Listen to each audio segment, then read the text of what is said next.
Hello, I'm Kay McDonald, and welcome to the Power of Charms interview series. We are so lucky we get to interview some of the most amazing and powerful women in the world, and I have a real treasure today and friend, Debbie Esparza. And Deb is the CEO of the YWCA of Metropolitan Phoenix. How are you today, Deb? I'm well, Kay. Thank you so much. And thank you so much for inviting me to this conversation. Oh, well, it's going to be a good one because there's so much going on in the world. And I think you are really a leader in the world of diversity, equality, strength for women, empowering women. And you're in the perfect role to do that. But let's hear a little bit about what your background is and why you are just in the right place right now for Debbie Esparza. Thank you, Kay. And I love mentioning that. My connection with the YWCA started probably about 25 years ago as a young person, and I was invited to be on their national board. So being a 30-something on a national board was, I'm like, wow. And the opening up my eyes to the mission of the YWCA, even then, eliminating racism and empowering women, I learned how to see the entire world through the lens of race and gender. And then, flash forward through, 5 or 6 careers. And this YWCA was looking for a new CEO. And I said, it's calling me. And so I applied. I told my employer at the time, I said, I'm going to apply for this. I'm not looking for a job, but this one seems to be calling me. And if I get it, I'm going to take it. And if I don't get it, I still support YWCA and I would still stay at my previous employer, but it is full circle and it's the right time in my life as well, because I get to bring a lot of lived experience and a lot of just personal and professional experience to this space. And I also have the privilege, and I'm using that word on purpose, to be all that I am in this role. I get to bring all my intersections, all my lived experience to bear on this leadership, this organization, and our community. So it couldn't have been more perfect timing. The timing is great, and you're where you're supposed to be right now, and you're making a lot of impact in our Phoenix community with what you're doing.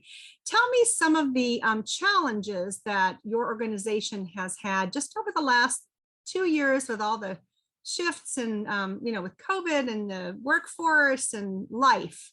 What are your biggest challenges, and how you overcome them? Well, I know the question was particularly focused on the last couple of years, which of course I'll talk about our pandemic and George Floyd's and Breonna Taylor's murders and elections and those types of things that are really causing everyone to look. But I'm also going to mention that YWCA has been in the Metropolitan Phoenix area for 110 years. 110 years, Kay. And a lot of folks, the myths and the things people don't know are some of the basics that we're here. And that, some folks know about our direct services. We have a Meals on Wheels program. We have a financial education program. And they think that's the entirety of who we are. Mm-hmm. But the reality is, particularly in the last couple of years, the need for advocacy and civic discourse and really getting people to understand issues in our community and doing work on racial justice and social justice. That's really who we are. We provide meals to seniors because of the social injustice of food insecurity. Mm. We provide financial education, particularly to women in transitions, particularly because of the barriers in entering the financial institution industry. And so the direct services we provide are because of some of the systemic issues or systemic changes that we're hoping to bring about. Mm-hmm. And a lot of people don't see that in how we do our work.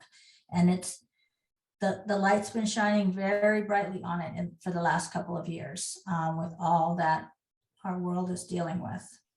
And you, I mean, you are open to women of all ages, all genders, the LGBTQ community. Tell us about that, because you are, to me, like the microcosm of like the modern woman. You are Latina. May I say your age? Yeah, I just turned 62. Yeah, I'm a boomer. Yes. And then you're also a member of the gay community, and you're able to be authentic and really share with people who you are and how they can be authentic as well. Let's talk about that a little bit. Yeah, thank you. And this is one of the first time, if not the first time in all of my careers, where I feel like I can show up authentically and with some transparency as my whole self. Mm-hmm. I didn't have to hide either my ethnicity or my LGBTQ status or my age or how I think politically. I mean, again, we're 501c3, how I think politically isn't about this, but I get to be who I am. And it has provided me with such freedom, even at this age, to show up it lets me also take a little extra risk because it's already out there. I've already put everything out there that somebody might want to use to hurt me. Mm-hmm. It's already out there. I've put it out there. And so that gives me strength. And I'm hoping that other young people can see that if we learn to lead with authenticity and with our whole self, then more things can be accomplished. Whenever we hold something back, there's a little bit of progress that's not going to happen because of that shielding or sheltering of that part of that person. But lived experience, for many of the folks we work with, whether they're coming out of the criminal justice system, whether they're managing or avoiding, but if managing a domestic violence situation, a health situation, anything else, these women are often in a state of transition. Mm-hmm. And that transition sometimes requires them to not show all who they are because they might be vulnerable, they might be targeted or pointed out for some reason. So the ability to show up completely as who you are with all of your lived experience is just a way for other people for yourself and other people to see you as genuine and full and as the individual that you are meant to be. There are no better thans or worse thans in this kind of situation. We're all the best person we can be. And the more we make space for people to bring that out, then I think the more progress we can make with some of the important issues we have. No, what you said is so very true, and it so resonates, and it also makes me think about something that we were talking about earlier before we got on this interview, and that's love. I was asking you, what is your favorite symbol? And I was thinking it would be the women empowerment symbol, and which obviously is one. And that's one of them, yeah. That's one. But having an open heart and being there to receive love, and you actually have an idea, which I think should be a book or a TED Talk. Let's talk about that. Well, what we were talking about was the symbol that you have, the charm you have that's got the heart that's open, because really, in order to participate authentically and to engage other folks, I believe that's, for me, it's happened when I opened my heart. When I opened my heart, not only to who I am and standing beside myself, it allows me to open my heart and be with others. And, we were mentioning a concept of, a workshop or something called Love is the Answer. And it doesn't matter what the question is. If you can approach that question or that situation with the place that said, what would love do here, right? How does love help me listen more genuinely? How does love help me learn? How does love help me create the respect and the space to have some conversation or dialogue with somebody who has a different perspective than I do. That's, you know, that's where the love comes in. And I think I wear my heart on my sleeve. So, you know, when I get that charm, I should probably put it right on my sleeve. But again, that's shown up in a very different way in this current stage of my life, that yeah, it starts with love. And that opens a lot of doors, and it's good. I am also around your age. I'm actually 63. And I don't know if this is happening to you, but I'm just realizing that yes, our work is so important, but there's so many other things that make us who we are. And so it's so important to focus on enjoying our lives and making them rich. And I always like to share with my audience if there's some really interesting sideline or hobby that my guests have. And I want you to tell us about your competitive dancing. I love that. Thank you so much. Thank you. Yes. People, you know, often don't think a competitive ballroom dancer is in this tiny little, you know, 5'2" framework. But I have been enjoying competitive ballroom dancing for about 6 years now. And in 2018, I actually crossed off a major item on my bucket list. I need to fill up that bucket list again, but a major item. And I went to Paris and competed in the Gay Games, dancing with my female instructor slash dance partner, Julianne. But that brings me such joy. And that's another opportunity too, to talk about how leadership is a dance. And it really ties to communication, not only connecting your mind, your heart, and your body with yourself, but also with your partner.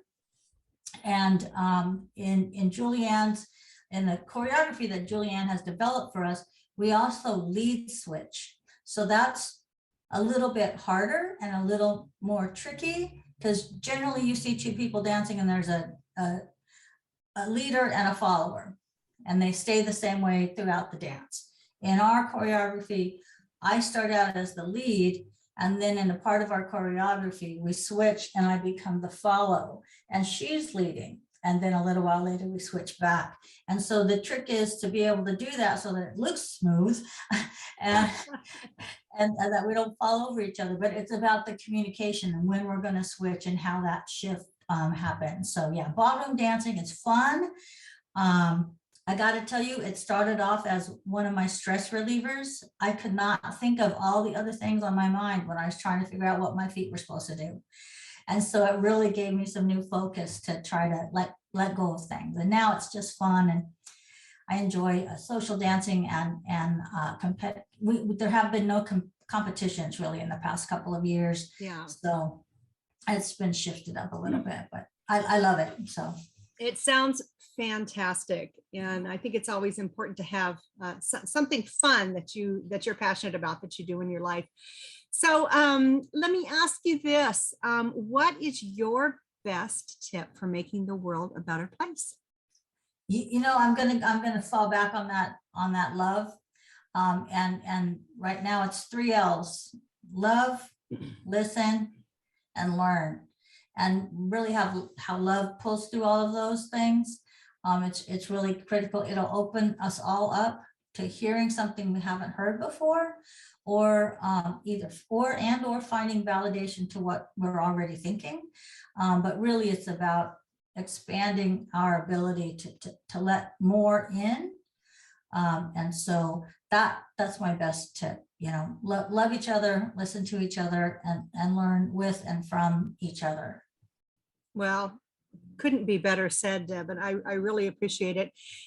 Is there anything that we have not covered, like an obstacle that you're trying to overcome, or that our listeners could do to support you and your endeavors, or the YWCA? Well, I'd say, remember, we're the YWCA, and not another organization. You know, if there's time and effort or the desire, log on to our website, follow us. We have a 21-day or a Stand Against Racism challenge that goes for 21 days that lets people have just a snippet every day of learning another part about what's happening in our world, and how looking at it through the lens of race and gender impacts what's happening. And so it's a place where people do some internal learning about their own racial and social justice journeys. So that's our Stand Against Racism work. Every year we also celebrate fabulous women in our community called Tribute to Leadership. So we're busy all year long, really pushing this envelope for equity, inclusion, reducing the barriers to oppression, and of course, empowering women. And we do so much. Please check us out, volunteer, get to know us a little bit more, and help us also find out how we can help you and maybe organizations that you're all involved in. We're all about collaboration and co-creation, not about competition. Yep. So looking really forward to, again, building a strong community. Well, it's great to know that you are there as a resource. I think a lot of times women don't know where to go or what to reach out, for help. So to know that you're there as a resource, and then just being such a strong organization within our community, I want to thank you for all the work and services that you provide. And I invite all of our listeners to get to know Debbie better too. I'm sure you have a LinkedIn profile. I do. You can find us at YWCA AZ on all of our handles. So. Okay. Well, thank you so much. It's been a great time. I wish we had more time to talk, but we'll continue doing this, the two of us. Next time we'll do it at the dance studio. We'll bring everybody along I'll take you on. I'll take you on. I love it. Or at a no function. We belong to an organization. We're both very active in no. Yeah, we're both active in that. So Deb, thanks so much for your time today. It was really fun to talk to you and share all the great work you're doing. Again, Debbie Esparza, YWCA Metropolitan Phoenix. Thanks so much. Thanks, Kay. Bye.